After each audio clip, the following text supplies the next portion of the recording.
Tshisekedi a quitté Kinshasa ce mardi pour la Chine. Le président de la République va participer au sommet Chine-Afrique qui va se tenir à Pékin.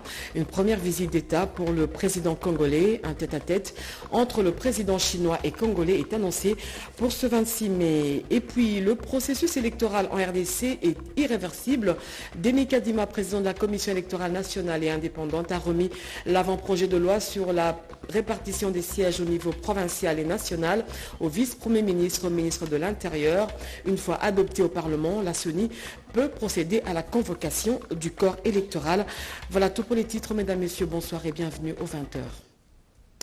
Le président de la République, Félix Tshisekedi, est attendu en Chine pour une visite de travail de 4 jours. C'est ce mardi que le chef de l'État a quitté Kinshasa pour une visite d'État en Chine, une première visite de Félix Tshisekedi qui va être marquée par un tête-à-tête annoncé pour le 26 mai avec son homologue chinois Xi Jinping. Blandine Zovo, Chichi Bita, nos envois spéciaux. Kinshasa et Pékin entretiennent d'excellentes relations diplomatiques depuis les années 1960. Ces relations se sont davantage redynamisées en 1972 sous le maréchal Mobutu qui fit un voyage historique en Chine où il rencontra le président Mao Tse-tung. L'amitié sino-congolaise, vieille de 51 ans aujourd'hui, a porté plusieurs fruits, notamment dans le domaine des infrastructures. Sur la longue liste, on compte la construction de l'imposant bâtiment du Palais du Peuple qui abrite le siège du Parlement congolais, le stade omnisport des martyrs de la Pentecôte, la réhabilitation et la modernisation de quelques artères dans la capitale. Ces relations d'amitié sino-congolaise seront renforcées dans quelques heures avec la visite officielle du chef de l'État congolais Félix-Antoine Tshisekedi Tshilombo sur invitation de son homologue chinois Xi Jinping.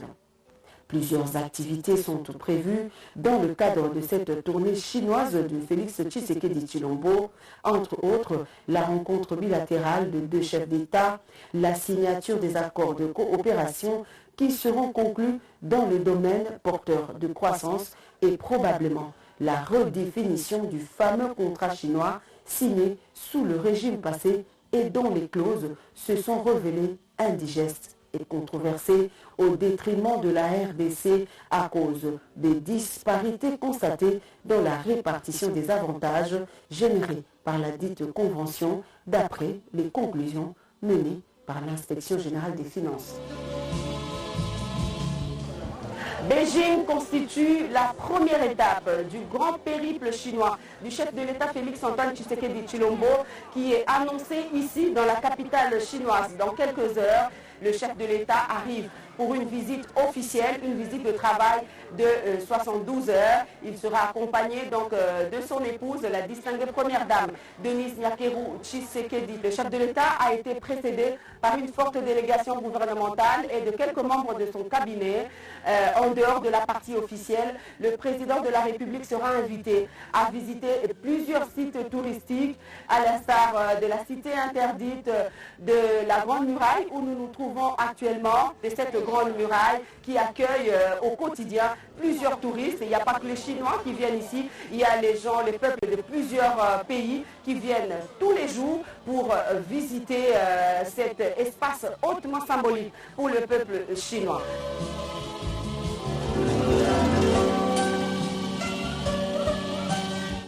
Coopération Chine-RDC, les deux parties veulent repartir sur des nouvelles bases. Le président de la République est annoncé, justement, notre reporter vient de le dire à Pékin, pour une visite officielle. Plusieurs membres du gouvernement ont précédé le chef de l'État, dont le ministre de la Communication et Médias. Depuis Beijing, nos envoyés spéciaux Françoise Bouela et Gédéon Mutombo nous décrivent le contexte de cette première visite du chef de l'État. Regardez.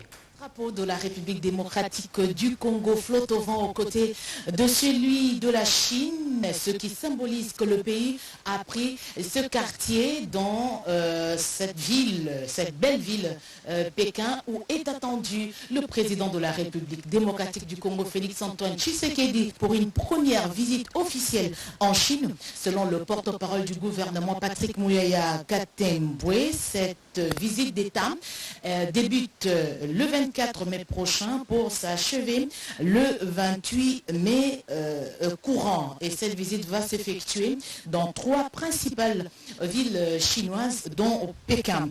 Cette visite intervient, vous le savez, quelque temps après la publication des enquêtes menées par l'IGF sur la convention signée par 6 communes. Vous savez, le rapport a conclu que ces accords ont été mal négociés. Et au dernier conseil de ministres, une communication du chef de l'État a été faite pour la réévaluation de 10 accords.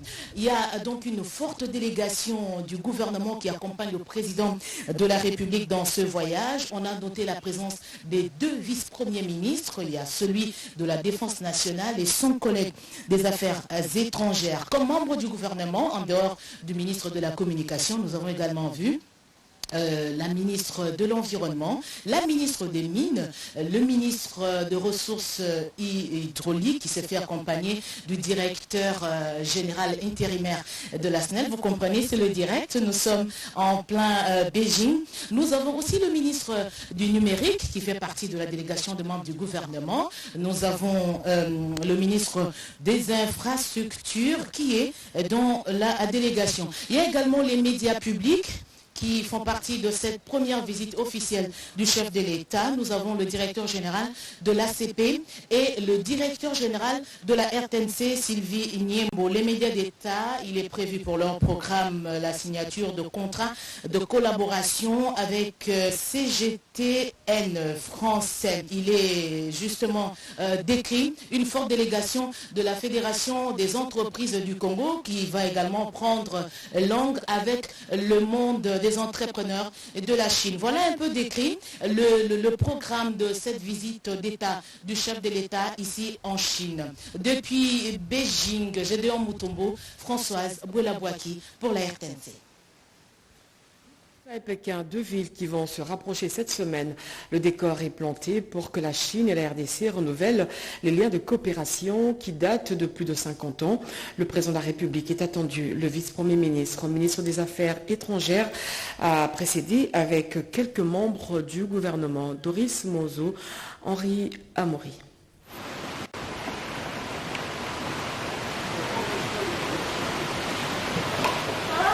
Une rencontre au sommet des diplomaties congolaises et chinoises, Christophe Lutundula Apala-Penapala a été reçu par Kim Dong pour des échanges intéressants entre ces chefs des diplomaties de leurs 2 pays respectifs. C'est la première fois que le gouvernement chinois a l'occasion de recevoir la version congolaise de l'agression rwandaise dont la République démocratique du Congo est victime.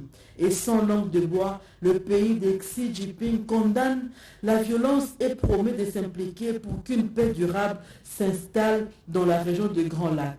En plus de la paix, les questions de développement ont été mises sur la table. Plusieurs projets existants sont remis sur orbite et bien d'autres dans les secteurs des infrastructures, de l'économie, de la défense et des technologies. En prélude de l'arrivée imminente du chef de l'État, Félix Antoine Tshisekedi Tshilombo en Chine, les documents des différents accords dans les domaines précités, sans oublier l'énergie, sont analysés pour un partenariat global profitant aux 2 peuples. Et en séjour en Chine, en prélude du sommet Chine-Afrique, Antoinette Samba, ministre des Mines, a échangé avec les chefs d'entreprises minières œuvrant en République démocratique du Congo. Nadine Futuka pour le reportage. La relation diplomatique est cristallisée la coopération bilatérale avec la Chine. Principale vision du chef de l'État, Félix Antoine Tshisekedi Tshilombo, qui est entendu ce mercredi 24 mai 2023 à Beijing en Chine, pour la participation de la RDC au sommet Chine-Afrique. En prévision de cette grande messe mondiale d'une fructueuse collaboration, la ministre congolaise de Mines, présente en Chine, Antoinette Samba Kalambay, a échangé avec quelques dirigeants des entreprises minières chinoises et en RDC, lesquels échanges ont gravité autour de questions relatives aux contrats miniers existants entre les 2 parties, afin de dissiper tout malentendu dans ce secteur crucial de la vie nationale congolaise. L'entreprise chinoise, groupe anciennement China, Molybdenum Company Limited, CMOC, conduite par son directeur général, Sun Ruen, a conféré avec la patronne de mine sur la concrétisation de la vision gouvernementale dans son entreprise. Antoinette Somba Karambay a réitéré la volonté du gouvernement congolais d'appliquer en toute rigueur le prescrit du code minier congolais révisé. Je souhaiterais que nous puissions continuer à communiquer ensemble pour que le projet à venir puisse être établi d'abord avec ceux qui sont déjà opérationnels en République démocratique du Congo. Et jusque là, la République démocratique du Congo n'a pas eu cette chance. Et aujourd'hui, je peux dire que nous avons la chance d'avoir le président qu'il faut, qui se bat pour qu'il y ait un changement. Pour sa part, le DG de CMOC a rassuré à la ministre de Mines que sa demande sur l'exploitation des nickel du Kasaï est prise en compte et qu'en plus de la construction de 2 centrales hydroélectriques et la photovoltaïque permettront à l'entreprise Tenke Fungurume Mining d'augmenter sa production actuelle, évaluée à 250 000 tonnes à 600 000 tonnes l'année prochaine. Vous le savez, la Chine, premier partenaire commercial de la République démocratique du Congo, l'avenir de la coopération dans le domaine minier se redessine. La ministre des Mines a pris part aux travaux de commission mine Chine-RDC. Antoinette Samba a déclaré qu'il y a levé de la suspension qui frappait la société minière Tenke Fungurume. On l'écoute au micro de Françoise Bouela. Nous avons discuté aussi, échangé sur le contrat chinois, le contrat TFM et Citomine. Ils avaient des petits soucis. Nous leur avons expliqué comment nous avons piloté les 2 commissions. Que la TFM à ce jour, la suspension a été levée. Ils sont déjà en train d'exporter leur projet minier. Nous avions travaillé et nous avons aujourd'hui une feuille de route. Donc, à rentrer au pays, nous allons inviter la partie sécurité pour qu'ensemble, nous puissions trouver une issue. Sûrement, nous en trouverons parce que nous tenons à ce que ce partenariat-là puisse continuer. Nous avons rencontré la Commission nationale de développement et qui représente tout ce qu'il y a comme contrat de développement que la Chine exécute dans le monde. La communauté de développement de l'Afrique australe dispose d'un centre de prévention et de gestion des catastrophes dans la sous-région. C'est dans ce cadre que les ministres de l'Intérieur et ceux en charge de la gestion des catastrophes sont ici à Kinshasa pour débattre sur la mise en œuvre de ce grand projet, nous dit Alain Bikaï. Ça abrite mardi 23 mai la réunion des ministres de l'Intérieur et ceux en charge de la gestion des catastrophes. Les pays membres de la communauté de développement de l'Afrique australe, SADC. Selon la secrétaire exécutive adjointe de cette organisation sous-régionale, Angèle Toumba Makombo, les hauts fonctionnaires de 16 pays membres de la SADC vont tabler sur la question des missions du centre de prévention et de la gestion des catastrophes. À l'occasion, Toumba Makombo a plaidé pour la signature de mémorandums d'entente par tous les pays membres de la SADC. Notre région est vraiment victime des catastrophes naturelles. L'idée, c'est de se dire, nous n'allons pas continuer en tant que région à accepter avec fatalité les conséquences du changement climatique. Il faut réagir. Réagir comment? Et c'est l'un des enjeux de cette réunion des hauts fonctionnaires qui sera suivie par réellement la réunion ministérielle. La SADC a créé ce qu'on appelle un centre pour les opérations humanitaires et d'urgence, pour pouvoir prévenir et puis une fois que la catastrophe est là, pouvoir venir en aide aux populations à temps, leur dire d'évacuer, de leur donner des abris et de construire des habitations avec des matériaux qui résistent. À son tour, le secrétaire général au ministère de l'Intérieur, Jean-Rigobert Chimanga, a évoqué les aspects juridiques de ce centre de prévention de gestion des catastrophes. Je l'ai dit au sommaire, c'est depuis hier lundi que la CENI a présenté les conclusions de la mission d'audit externe du fichier électoral. Il est établi que le fichier électoral est fiable. Denis Kadima, président de la centrale électorale, dit avoir clôturé définitivement l'étape de l'enrôlement. Ce mardi, il était reçu par le vice-premier ministre de l'Intérieur, à qui il a remis l'avant-projet sur la répartition des sièges. Une fois présenté et adopté par le Parlement, la CENI peut procéder à la convocation du corps électoral. Alain Bikaï.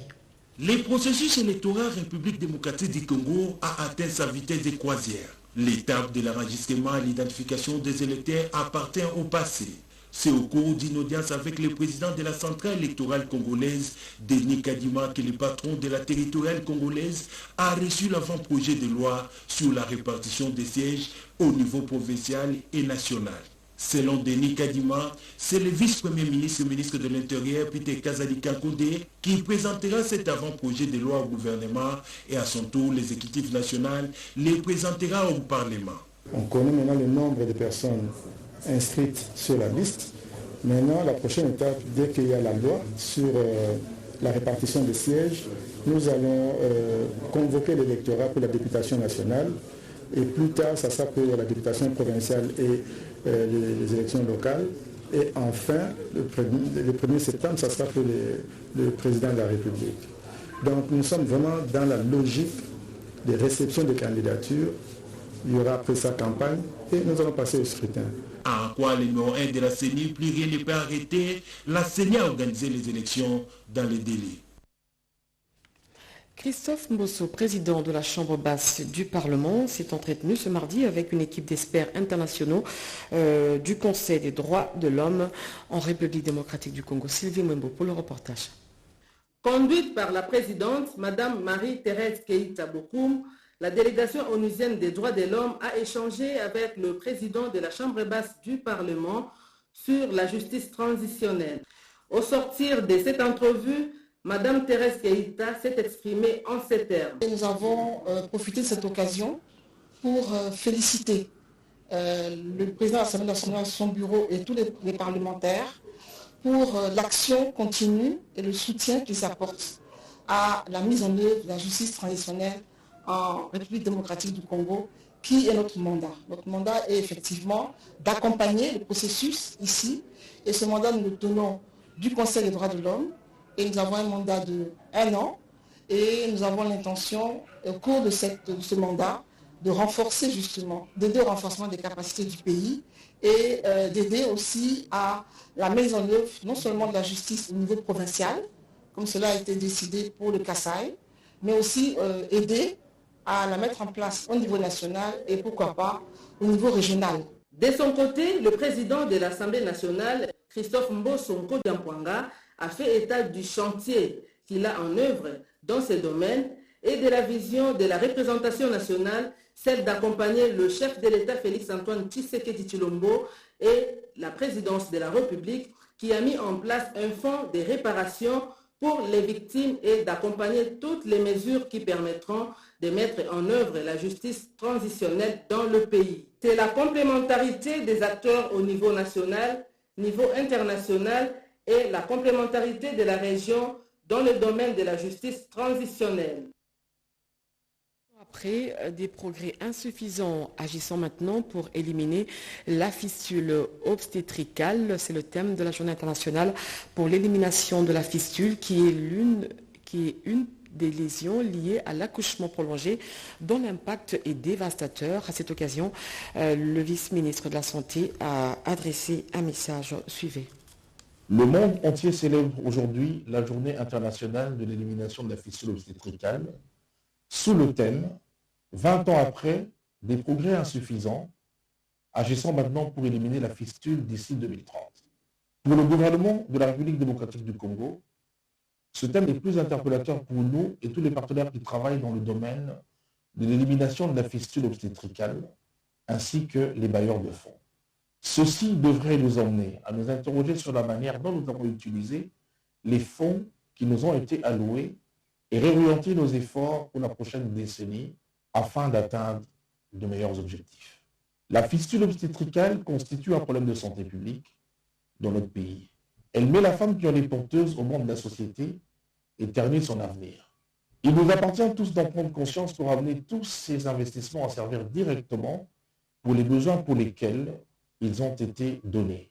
Le gouvernement de la République démocratique du Congo se joint donc à cette célébration pour souligner sa préoccupation et sa détermination face à ce fléau. En effet, la fistule constitue un des plus grands drames chez la femme, de par ses répercussions qui sont à la fois médicales, économiques, psychologiques et sociales. Les femmes vivant avec une fissure obstétricale sont extrêmement gênées par le fait de ne pas pouvoir contrôler l'émission de leurs urines.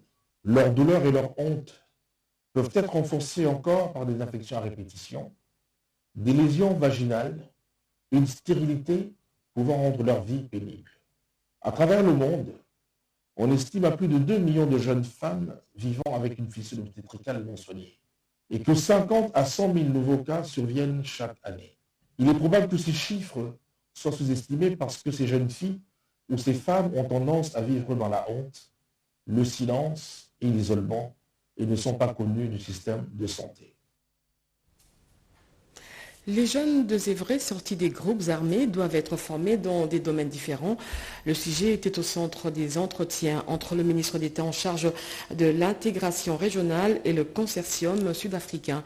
Sylvie Mwembo, Guy Kitoko pour le reportage. Ce consortium a pour objectif de promouvoir l'investissement, la paix, la sécurité, l'intégration socio-économique et reconstruction de la République démocratique du Congo, surtout dans les zones de conflit. Le projet dont il est porteur va aider les jeunes désireux de quitter les groupes armés à obtenir des formations dans divers domaines, dont notamment la briqueterie, la menuiserie en bois et métallique, la plomberie, l'électricité, l'hydraulique, la coupe et couture, l'eau, etc. Comme le confirme Tchakubuta Biombe, Némi, directeur général de ACK Civil. Nous sommes venus rencontrer le ministre d'État, ministre de l'intégration régionale francophonie, pour pouvoir accompagner le ministère dans le processus de paix et de pacification dans la partie est de la République démocratique du Congo, en réalisant quelques projets d'investissement. Les jeunes qui sont dans les groupes armés, nous voulons travailler dans le relèvement communautaire et stabiliser la partie est du pays. Le ministre d'État, ministre de l'intégration régionale, Antipas Mbosanyamouissi, qui a la sensibilisation des groupes armés pour leur immobilisation dans ses attributions, a salué ce projet qui va former le futur ex-combattant et de jeunes sortis des groupes armés dans le métier professionnel afin de leur assurer un avenir meilleur et éviter le mouvement de retour dans la brousse. Des milliers d'écoles pourront être connectées gratuitement à l'Internet dans les mois ou les années à venir, cela dans le cadre du programme CAP 2030. Pour ce faire, un protocole d'accord a été signé entre l'ONG Internet pour tous et l'Agence pour le développement du numérique. Présent à cette cérémonie, le ministre des Pétantiques, Augustin Kibasamaliba, Diane Balaka, nous en dit plus. L'accès à l'Internet ne sera plus un luxe, mais un droit pour tous en RDC. Cela est possible grâce à la signature d'accords de collaboration entre l'ONG Internet pour tous et l'Agence pour le développement du numérique ADN. Ce protocole d'attente signé permettra à des milliers d'écoles de se connecter gratuitement à l'Internet dans le mois qui suivent. Et c'est dans le cadre du programme CAP 2030, une classe informatique multimédia connectée dans chaque école de la RDC. Aujourd'hui, le lancement a été pour dire que cette plateforme est déjà prête et qu'on va commencer bientôt à connecter et que ça va commencer bientôt à avoir des reflets et que l'Internet va commencer à baisser. L'objectif derrière ce projet, qui est porté d'ailleurs par une ASBL qui s'appelle Internet pour tous, c'est de donner l'accès à l'Internet à moindre coût pour la population congolaise. L'objectif étant que pour moins de $10, les gens ont l'Internet illimité à la maison. C'est le ministre Augustin Kibasamaliba, ministre en charge des Pétantiques, qui a lancé officiellement le plus grand point d'échange Internet d'Afrique centrale, Axis, en présence de plusieurs opérateurs des télécoms. En ce jour du lancement du plus grand point d'échange d'Afrique centrale en termes de capacité et de gestion de trafic Internet de la sous-région, et ce, pour le bien de la population congolaise. Ce partenariat vient appuyer la vision du gouvernement congolais dans la lutte contre la fracture numérique pour favoriser l'accès à l'Internet gratuit à haut débit. Lancement hier à Kinshasa du programme uni pour l'égalité du genre. L'agence belge de développement en collaboration avec l'Union européenne vient de débloquer une enveloppe de 18 millions d'euros qui va permettre l'éradication complète des violences basées sur le genre en République démocratique du Congo. José Baïtombo.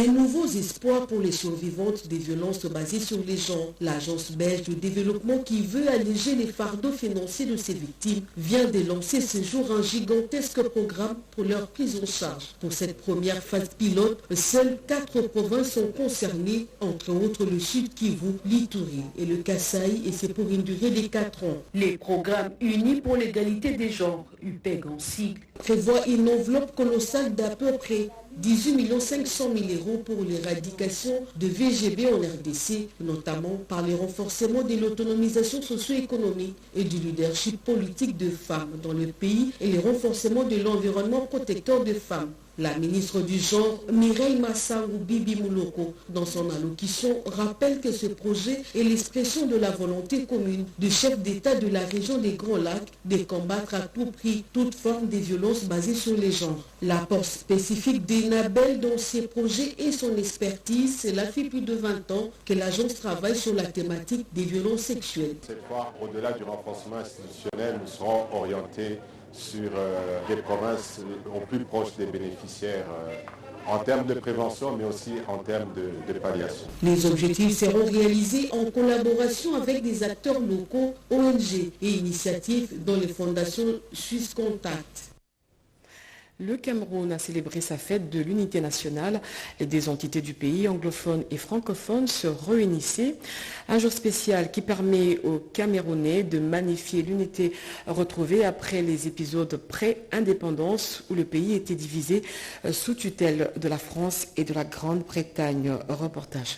C'est sous les thèmes axés sur la force de défense et de peuple camerounais en symbiose pour la sauvegarde de la paix et la sécurité nationale, socle d'un Cameroun fort et prospère, que tous les Camerounais du monde entier ont célébré leur fête nationale, célébrée le 20 mai de chaque année. À Kinshasa, l'ambassadeur extraordinaire et plénipotentiaire du Cameroun a organisé une soirée festive à laquelle ont pris part plusieurs personnalités diplomatiques et politiques et dont le gouvernement congolais a été représenté par le ministre de l'Intérieur, Peter Kazadi. À l'occasion de ce 51e anniversaire de la réunification du Cameroun, anglophone et francophone, les diplomates camerounais a rappelé l'engagement de Paul Biya, président du Cameroun, de mettre fin aux velléités sécessionnistes des groupes armés dans sa partie anglophone.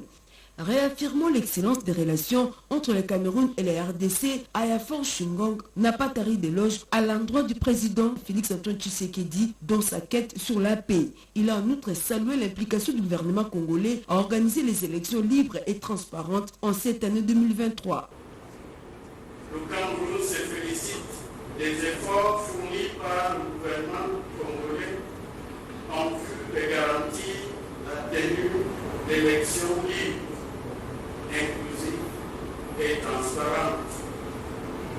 Nous sommes convaincus qu'à travers le dialogue, tous les fils et filles de la RDC parviendront à trouver des solutions aux problèmes qui se posent pour faire de ce grand pays la locomotive de l'Afrique. Les diplomates camerounais ont annoncé la mise en place d'un site e-visa